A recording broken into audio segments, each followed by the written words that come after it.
So if you look for PSP JRPGs, you'll stumble upon a remaster that turns a masterpiece into a visual novel, a remake, a port, another port.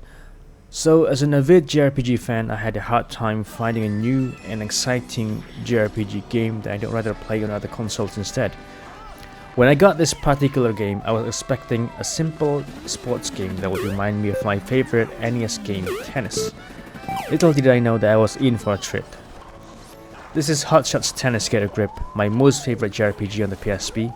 The catch, it is not even a JRPG. Hot Shots Tennis Get a Grip is a tennis game with a good storyline and the features as well as characteristics of a JRPG.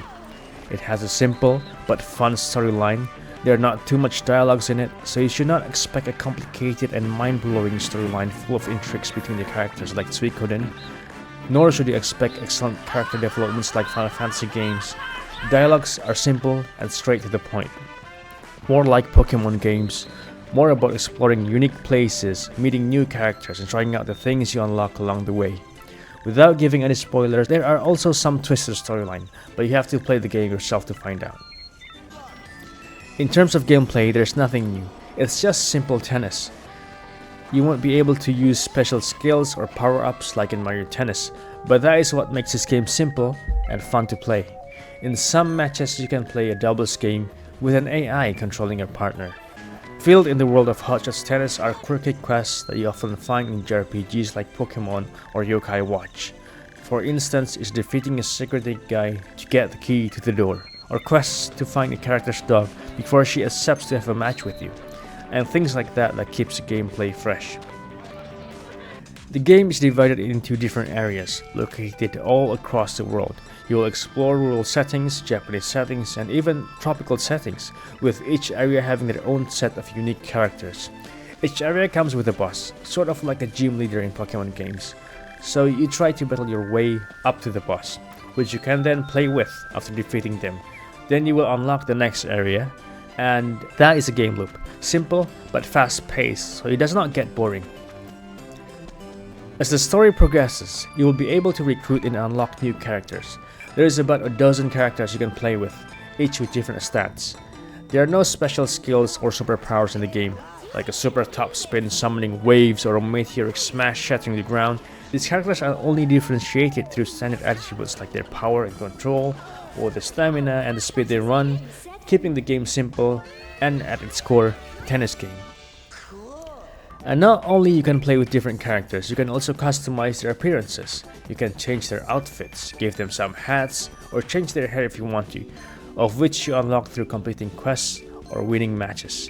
If you want to play tennis with a baseball uniform, so be it. The game provides no limitations. Furthermore, different rackets can be obtained throughout the game. The rackets are like equipments in JRPGs. They make your character better at hitting the ball. Some make your hits stronger, some make your control more precise, and so on.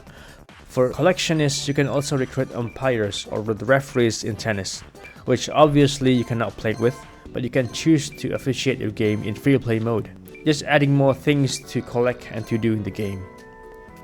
In terms of character progress, there is also a simple leveling system called the loyalty level. As your character increases their loyalty level, they will be able to unlock and perform better shots. The greatest thing I think about this game is that it is so polished. As a simple tennis game mostly only popular in Japan and with a niche market, this game could have had a low budget feel and look, but instead, kudos to the developers, they polished every aspect of this game. From the storyline, to the gameplay, to the features, none of them are really innovative or defines a genre for instance, but the devs really showed love and passion of the game. The characters show expression even when there are no voice actors, through their body language and their comical movements. The user interface are also spot on, friendly, easy to navigate, and probably still looks good even for today's standard. All in all, yes, this game is not for everyone. And yes, if you're looking for a JRPG with riveting storyline full of politics, betrayal, love triangles, and the noble mission to save the world, this will not be the game for you. But if you're looking for a simple and casual but polished game with some JRPG features that may not be the best game you have ever played, but maybe a game that will later sit in your shelf and you remember had fun playing, this might just be for you. So if you have never played this game on the PSP, I recommend playing Hot Shots Tennis Get a Grip.